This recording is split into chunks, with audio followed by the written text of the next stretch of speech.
Hello, everyone, and welcome back to another Montreal Exchange Options Education webinar. I'm David Chirizono, the Marketing Director for the Montreal Exchange, and I'll be your host for today's session. We're very pleased to have you with us as we explore what to do with expiring options, a practical session focused on the key decisions investors face as options approach expiry. Before we begin, just a quick reminder that today's session is for educational purposes only and does not constitute as investment advice. The opinions shared are those of the presenter and do not necessarily represent the views of the Montreal Exchange or its affiliates. Options involve risk and are not suitable for all investors. If you'd like to continue learning after today's webinar, I encourage you to visit the Montreal Exchange Options Education website, where you'll find tools such as the options calculator, trading simulator, and additional strategy resources. A quick reminder that you can submit your questions at any time through the Slido app. We'll address as many questions as possible during the Q&A portion at the end of the presentation. If you'd like to revisit the content of today's session, the webinar replay will be available on the Montreal Exchange website shortly after the event. So let's get into it. It's my pleasure to introduce our speaker, Thom, CEO and Portfolio Manager at Moat Financial. Chris, thank you for joining us today. Yeah, thank you. So just excited to be here and to talk about some more option trading information. We've done the covered calls, we've done cash covered puts, and now getting into sort of what to do with expiring options. This is such a key thing, key topic. So just to add to David's disclaimer, this is just for information purposes. Make sure that you do understand options and option trading and anything before you execute any trades or seek some financial advice along the way. So just to recap here, we'll go through just a quick blurb about me, a bit about Moat Financial, and then we'll get into the meat of the presentation about effectively rolling expiring puts and calls. And then we will have about 15 minutes for Q&A at the end. But as David said, it's good to get your questions in along the way. We've got people moderating those, and then we'll take them in order. So quickly about me, I've been in the business since 2008 as an advisor and a portfolio manager. One of my designations is a derivatives market specialist, which is, goes in line with the fact that we do a lot of option trading for clients. You've likely seen me on BNN, which I'm the host of the show Know Your Options, and I've done a lot of TMX events over the years. Option education is something that I think is so important, and it's really important to me to try to get the message out, to try to simplify option trading, because if it's too complicated, then people won't use them, and obviously we want people to use them more. So at the firm, we have a segregated account business where we manage clients' accounts based on their needs. We also have the Moat Active Premium Yield ETF, where we are the portfolio manager on that. So I mentioned the show, Know Your Options. The next episode is actually in about 4 hours, and it's every 2 weeks, every second Wednesday on BNN at 3 p.m. Eastern. So tune in, get some questions in. The show isn't a show without viewer questions. So mentioned that we sort of have two sides of our business, where we do have our segregated accounts business, where we work with individual clients to build strategies and then execute those orders.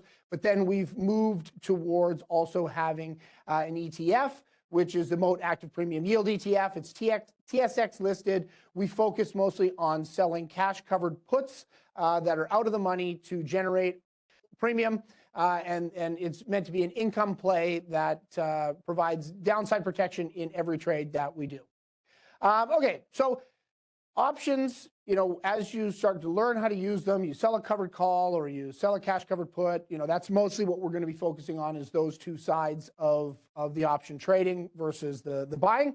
But putting a trade on is easy, right? Anyone can do it. You're in a static environment where you know what a stock is trading at, you know what the option is trading at, you put the trade on, but then obviously a big part of what happens next is waiting.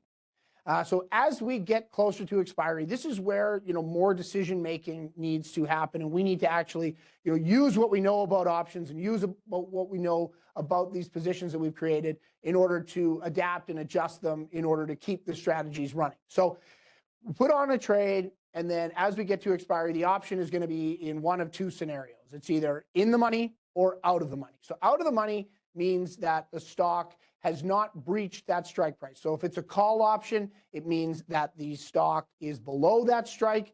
And on the put side, it means that it is above. So fairly simple concept. That's out of the money. And then in the money is when the stock has breached that strike price. So, stock's trading at 100. We sell a 110 call. Stock goes to 112. That's now $2 in the money. So these are concepts that are going to come up throughout the presentation. And so we like to make sure everyone gets a full understanding right at the start. So out of the money, we will touch on this, but the real meat of the presentation is around in the money and what to do with these positions as we get closer to expiry.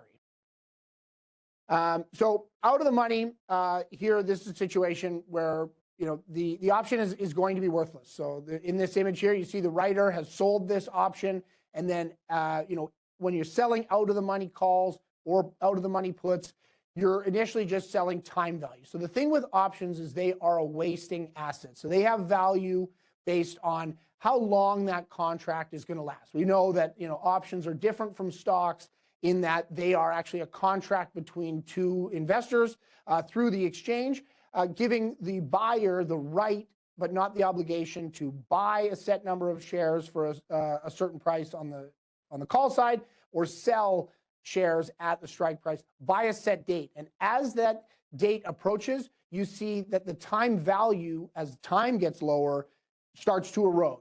And eventually, once you get all the way to expiry, if the stock is out of the money, that thing is going to expire worthless. So for a seller, you like when things become worthless, right? This is something that I think the word worthless, sometimes people think, oh, well, that can't be good in investing. You don't want to buy a stock and then see it be worthless. But if you sell an option, you like it when it's worthless. So that's why the writer, the seller is quite happy, but the buyer or the holder here is not quite as happy because he's bought something that is eroded all the way to zero. So as the expiry passes, so if we just use the traditional third Friday of every month, that thing goes right to zero. You go to bed on Friday night. It's in your account. You wake up Monday morning and it's gone, as if it was never there. And there's a gain or a loss depending on which side of that trade you were on. So for the seller, you've got a gain. You've sold it for something. You've effectively bought it back for zero. So now we'll be looking to do that trade again. So there's not a lot of trading that we need to do in order to close that position out, because you can just leave it. So we know that as we get to expiry, if an option is out of the money, it will not exercise. Whereas if an option is in the money, which we'll touch on, it will automatically exercise. So the in the money kind of creates a little bit more urgency or a little bit more of activity that we have to do. So in the money here, if you do nothing, so say you've sold that call that we talked about before, stock was $100, you sold that 110 call, stock goes to 112, it's in the money. If it's even 1 cent in the money, it will automatically exercise. So if you don't do anything, that option will exercise and that stock will be sold at that strike price. So you go to bed Friday night, the account's got that option and the stock, and then on Monday morning you wake up and the stock is sold at that strike price. On the put side, same thing. If the stock is below that strike price and it is in the money, it will automatically exercise. So if you want that exercise to happen, so if you've sold a call and you want to sell that stock, you just do nothing. If you want to take delivery of that stock and you've sold a put, you do nothing and it will automatically exercise. The next thing that you can do is you say, okay, look, I've made this commitment to sell this stock at the strike price, but something's changed. I'm more bullish. I want to keep the stock. I just want to sort of stop this exercise from happening. You can buy that option back. So you buy that option to close. Maybe you're buying it for more than you sold it for. Maybe you're buying it for less. But your obligation to sell that stock will go away with you buying that back, buying it to close. The next thing, and this is where what we do a lot, this is a big part of what we do, is rolling the options. So that is actually going to consist of buying back to close the option that we've sold and then selling a new option in its place. So you're just rolling it forward. You're sort of pushing it out into the future. And this is, we'll really get into detail on this. So rolling short puts and calls. So remember when we talk about being short, like if you sell a covered call, you are short that option. So you're not short the stock. It's important to understand that if we're looking at a covered call situation. But if you have sold that option, it is you have a negative number of contracts in your account. You need to roll that out if you want to adjust that position. So rolling it, what is it? Then we'll talk about what is a calendar spread, what is the process, and then how about liquidity? So that's an important thing for us to talk about is the liquidity of these trades. So rolling a short put or call, what is it? It means that we're going to buy back that call or put that we've sold and then sell one that's further into the future. So remember, because when we sell options, the where we kind of make our money on these trades is selling the time value. So if we're buying something back that has limited time left in its life, and then we sell something that's further, that has more life, more time, it will therefore have more time value. We are effectively sort of kicking this obligation down the road, but maintaining that same obligation if we're keeping the strikes the same. But because we're selling something with more time value, this is going to generate a credit. So if we're doing this as part of an income strategy where we're selling a covered call or we're selling cash covered puts because we want that income, this will generate more income. So it kind of keeps the trade going rather than needing to replace it with something new. But generating that credit and doing it over and over and over, that's something that we really touch on a lot when we do these presentations, that's where this gets to be a winning strategy. If you sell a covered call once, like you're not going to make a fortune. It's that incremental trade. We always talk about it like it's base hits. You know, you're not hitting a ton of home runs selling cash covered puts or covered calls, but you're hitting a whole lot of base hits and doing it over and over. And rolling it keeps that trade going and just sort of keeps that consistency going and keeping income coming in. So when and why do we do it? So obviously we talked about, you know, if a stock is in the money and we want to keep that position going, then we need to roll it. We do still call it rolling even if an option is expiring worthless, but you're selling a new one in its place. Effectively, when an option expires worthless, you bought it back for zero. So you're just not doing it as one trade. And then we will talk about what calendar spreads are. So this is something that's really important and gets into the liquidity side of how these trades actually function. So what is a calendar spread? You know, you'll see these graphics. I'm getting, you know, a lot of use out of AI here making these things. But a calendar spread is a two-legged trade where we're going to buy back the short dated. So in this example that we'll use throughout the presentation, we're going to buy back April and then selling June. So you're going to buy one back and sell the further dated one, but you're doing them as one trade. It's a two-legged trade, so buy one and sell another, but you're doing it at one time and they go through together. So they either both go through or neither goes through. So one thing that can happen, you know, as a person starts trading options is they say, okay, I want to buy this back and sell one further in the future. If you do it as two parts, you might get filled on one half. And so say you've sold a covered call and now you had 1,000 shares and you sold 10 calls, and then you're going to move it out to the future and you try to do it as two parts, you sell 10 more calls, and then you're trying to buy back the shorter dated one in a separate transaction. You can get kind of gummed up a little bit in case you're not getting a fill. So here you actually enter this trade as, okay, I want to buy back the short dated one, sell the further dated option, and I want it for this particular credit. So the trade actually gets entered as a credit, and then you're able to adjust that based on whether or not you're getting a fill. So, you know, the example that we'll be using later, you know, say we want a $3 credit and it doesn't fill, you can drop that to $2.99, $2.98, and all of that until you get your fill, and you get filled on both. So you never end up in a bad situation where you've only done half of the trade that you're trying to do. So again, here, you know, we're talking April and June. You know, this would be a situation where if we're rolling from April to June, maybe we're buying back that shorter dated option for $10 and selling the further dated one for $14. That's going to generate a $14 credit. The thing with it, though, is we don't actually care what either side of those options fill at. If we buy one for 20 and sell the other for 24, or we buy one for 2 and sell the other for 6. We don't care what the actual nominal amounts of the either side of the trades are, as long as it gives us that $4 credit. So that's why we put this in as that credit, and it either fills or it doesn't, and we adjust accordingly. But again, it's just really important that you just understand that you're not going to get jammed up where you've only done half of the trade, and we'll touch more on how this affects liquidity. So here is a scenario. We've got someone who has sold a put, and now that stock is trading below that strike price.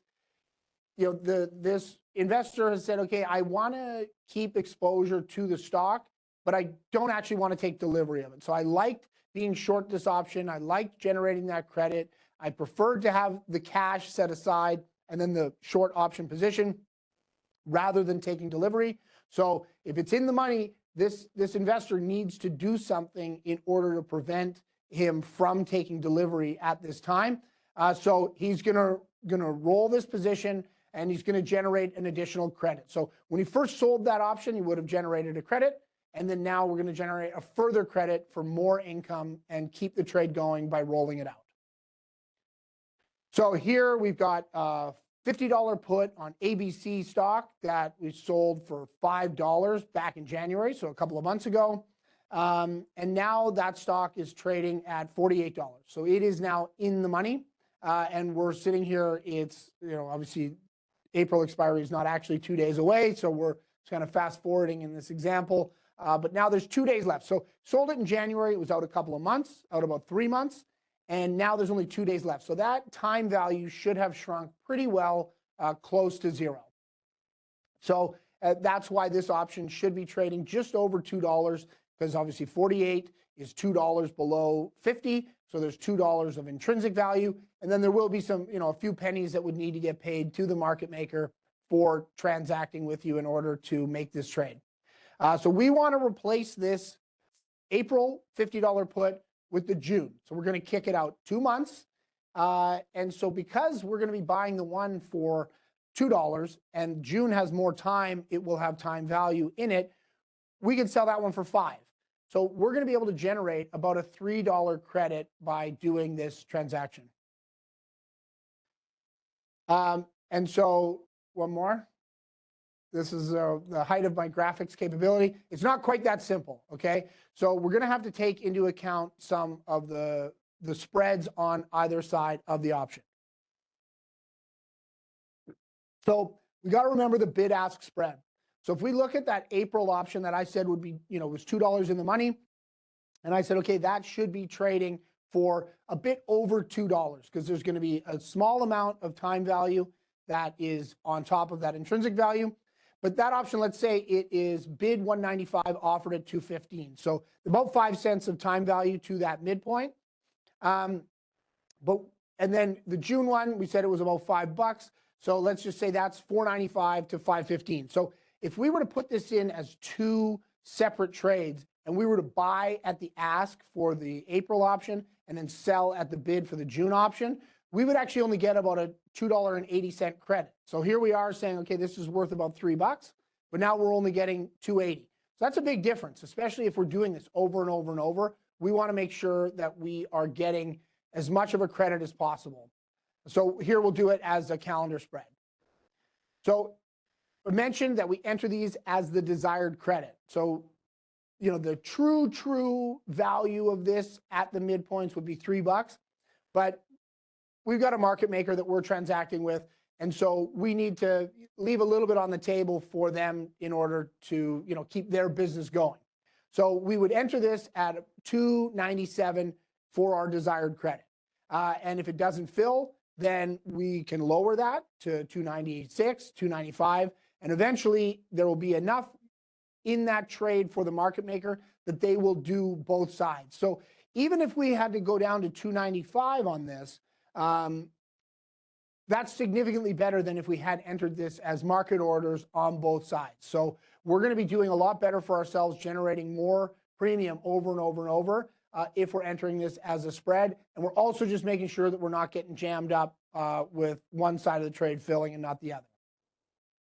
So when we enter this order, it goes in as a spread trade, and then it's, okay, we're going to buy to close April, we're going to sell to open June, and we're putting it in at that 297 desired credit. So with this short put, this would be so again here, they're just sort of adding to that if we don't get that desired credit, then we can adjust that down until we do, and then both sides will fill. So the benefits of doing a calendar spread is that we will receive more. We will receive more of a credit if we are doing this as compared to just doing market orders or taking out in the bid and ask on two separate trades. And we can avoid being put to stock. So, obviously there can be some transaction costs with getting assigned on stocks. So maybe we want to just keep the option trade going. And we can keep our money in money markets, so we're generating some interest.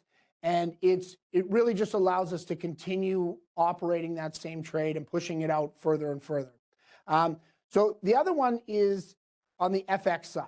So if we are doing it as a spread, and we can save quite a bit of money if we are going to be trading on some US options. So the example we've got for that, in the money covered call, same process. We've sold that call. The stock has gone above that strike. And, we just decided, hey, we actually like this stock. We don't want to get called away.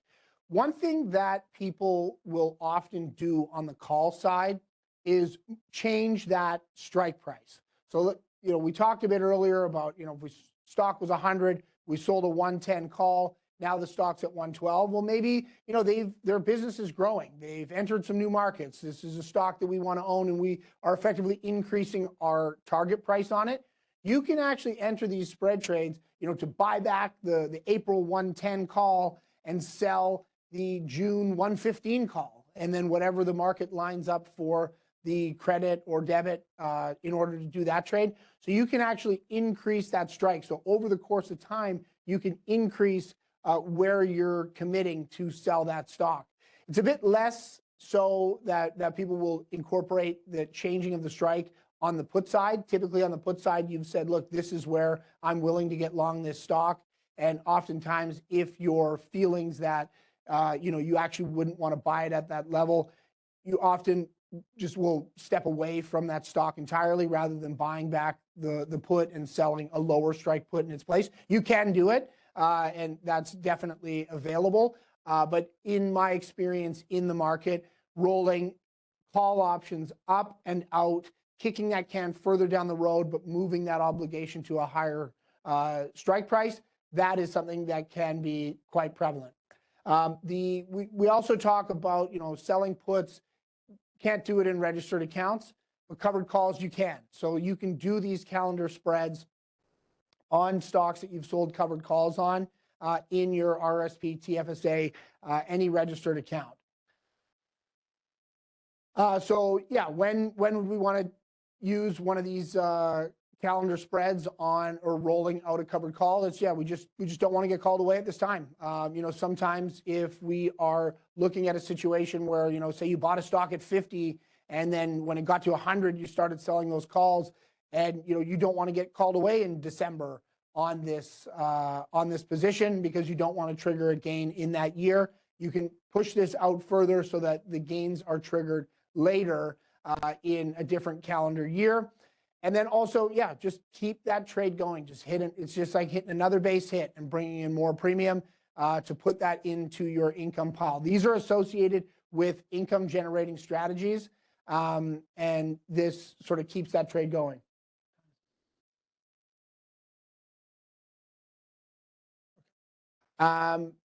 So we got an example of rolling a covered call.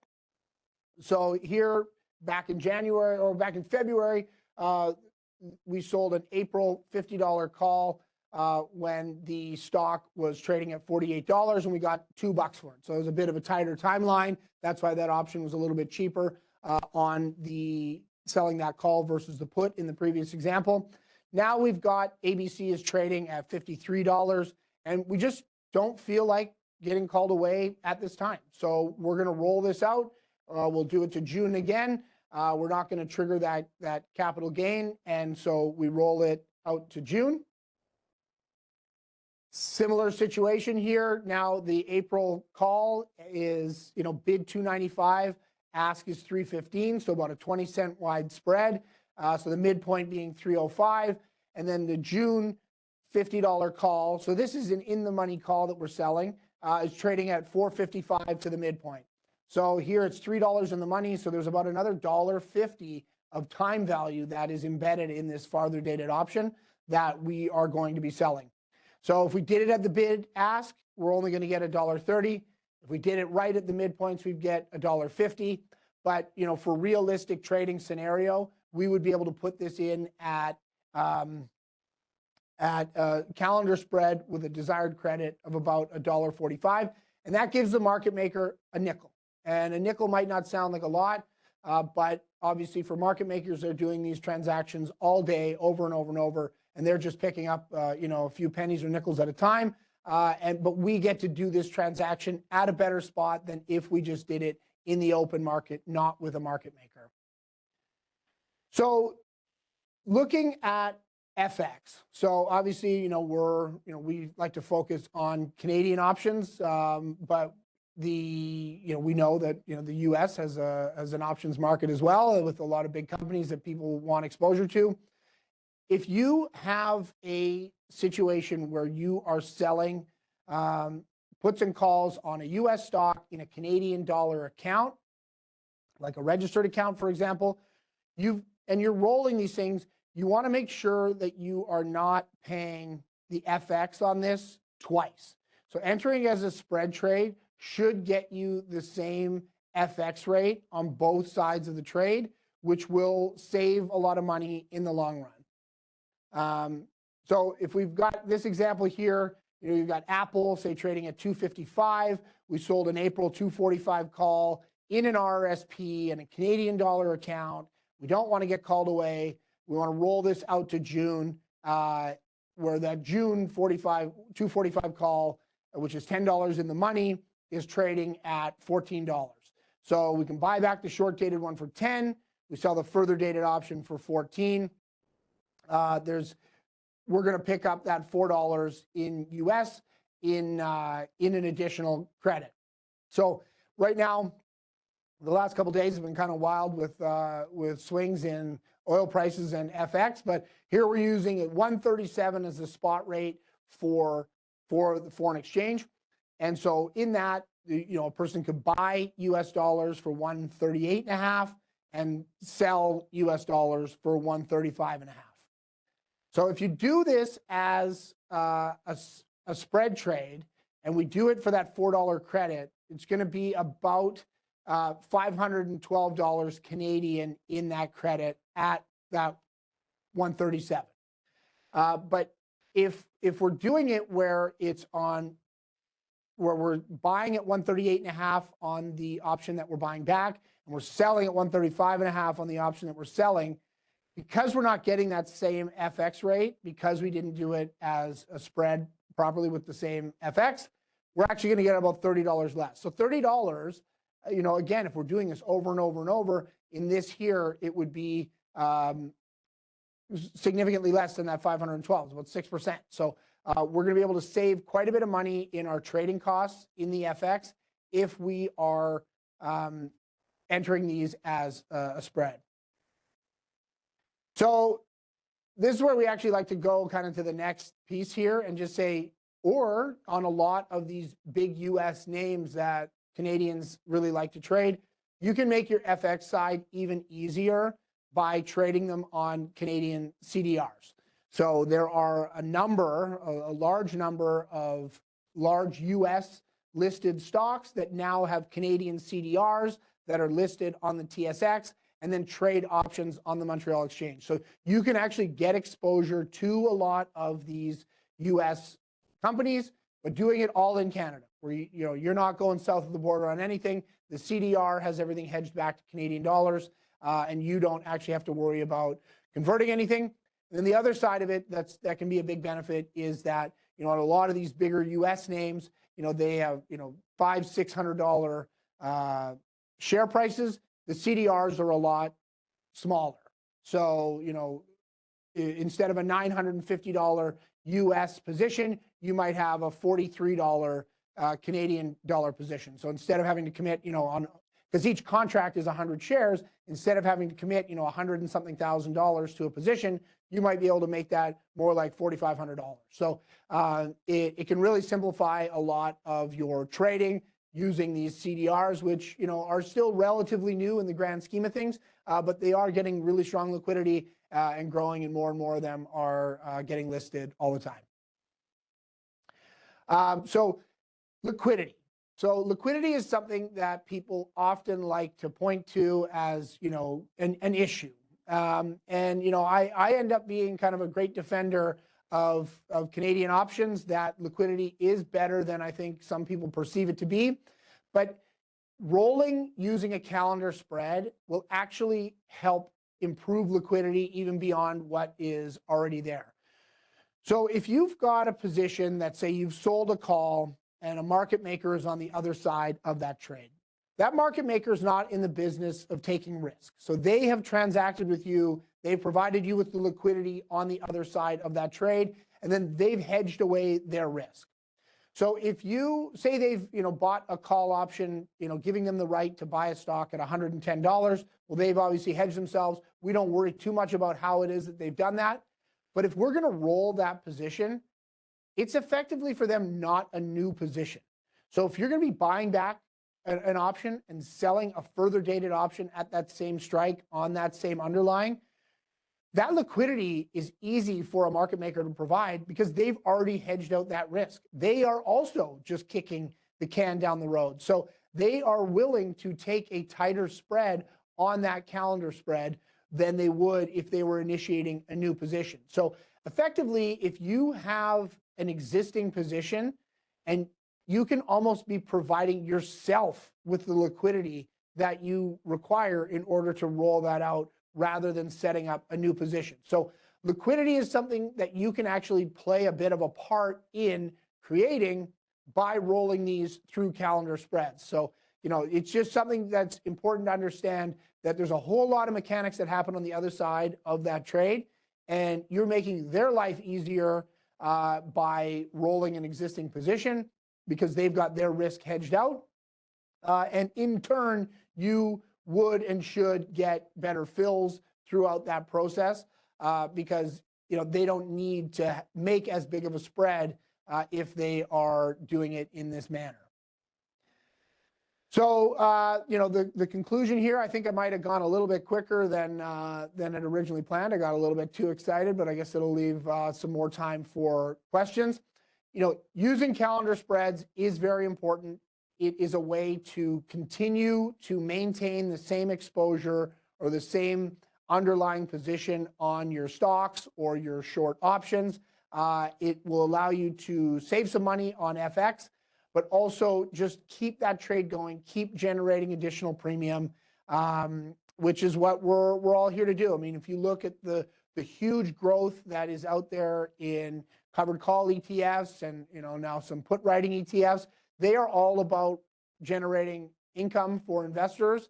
And this is a way to generate even more, whether you're doing it yourself or whether you're doing it through an instrument like an ETF.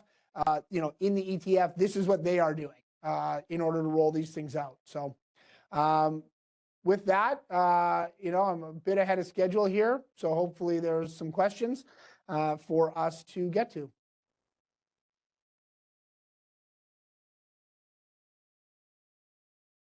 Thanks very much, Chris. We'll move into the Q&A portion of today's session. Just a reminder, if anyone has questions, just please enter them into the Slido and I'll be addressing as much as we can.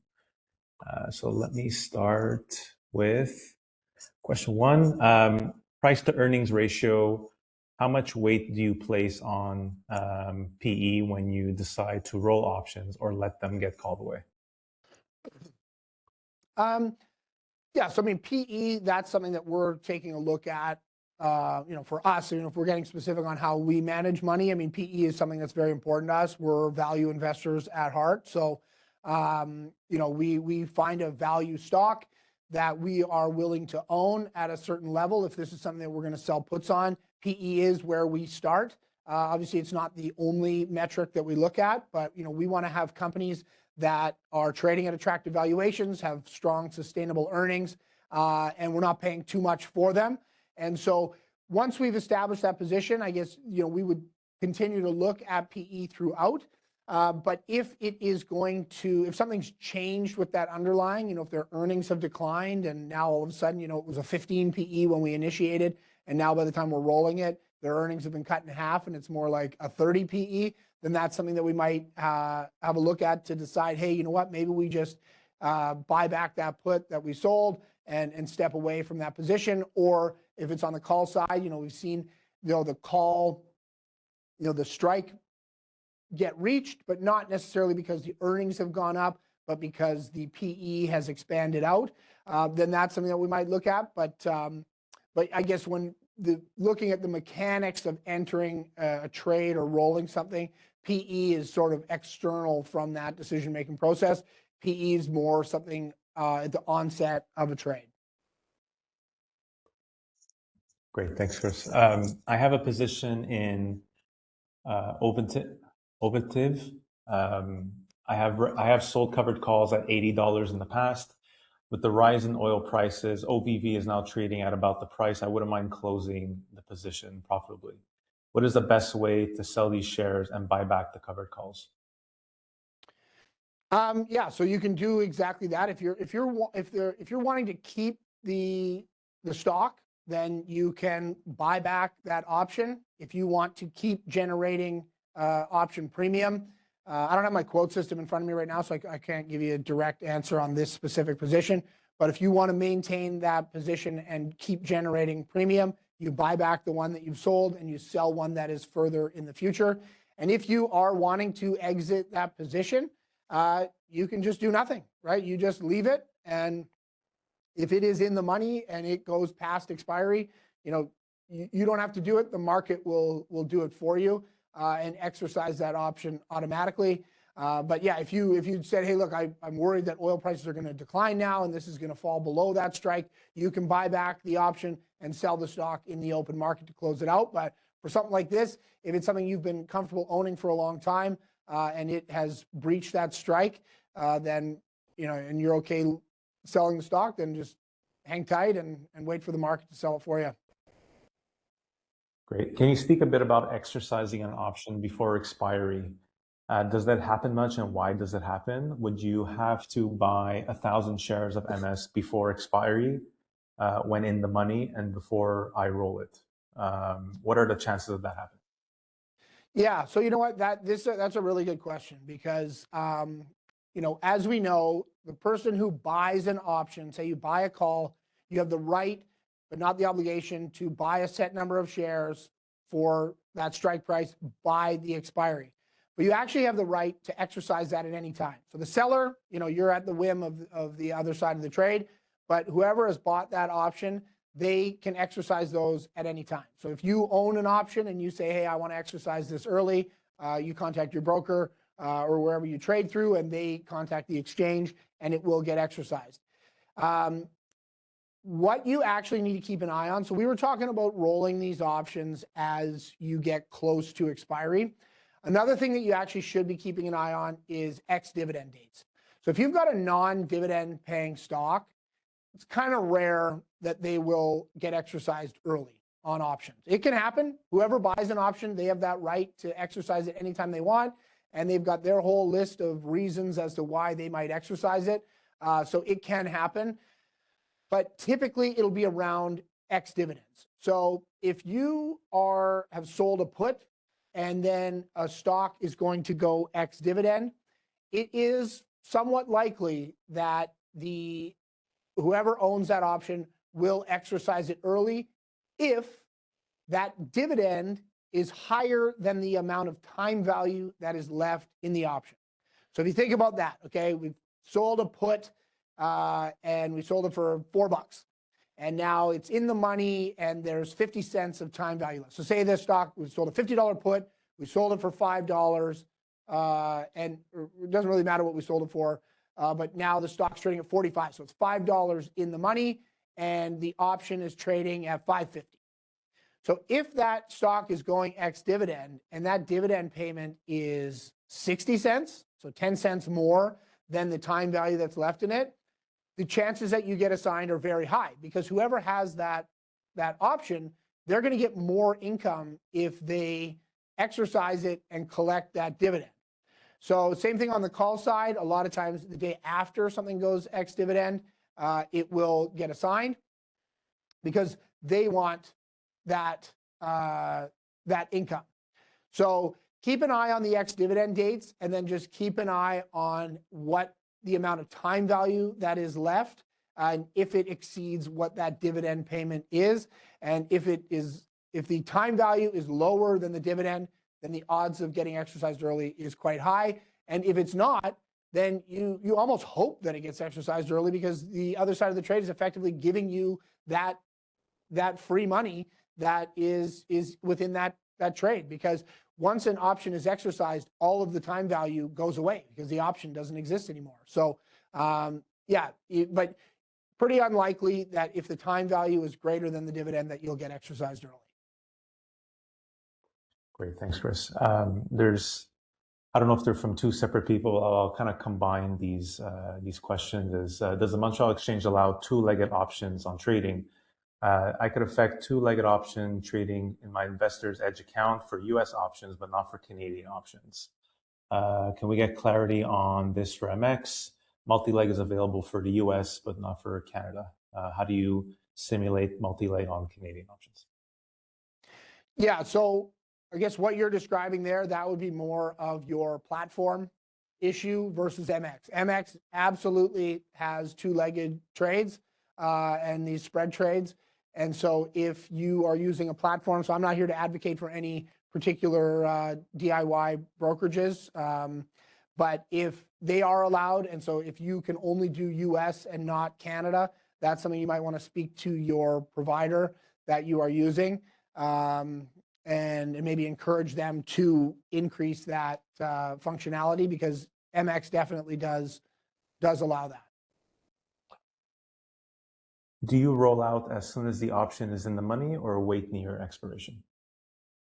Yeah, so for us, like when we're selling options, we're selling time value. That's where we make our money, right? And so I'm more monitoring how much time value is left rather than if it's in the money or out of the money. So let's say, for example, say we sell a put on a $50 stock and the stock goes to $100.